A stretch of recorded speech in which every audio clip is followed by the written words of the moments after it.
আল্লাহ পাক তো দান ভালোই দিছে, যখন বাড়িতে নিতে পারুম তখন কমু আমার, আর এখন আল্লাহ পাকেরই।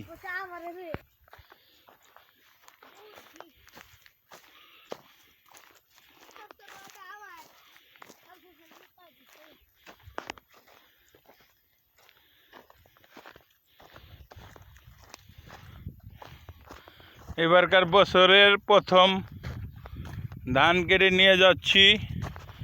এই যে দেখেন আমার বাবাই ইমাদ হোসেন মীর গৃহস্থ লইছে এক পূজা দান। আবার ওই যে আমার আরেক বাবার সামনে হ্যাঁ লইছে আরেক পূজা দান। আমরা এবারকার সনের প্রথম ধান কেটে নিলাম। সবাই দোয়া, আসসালামু আলাইকুম, সবাই দোয়া করবেন। ধান যে ভালো হয় সবাই দোয়া করবেন।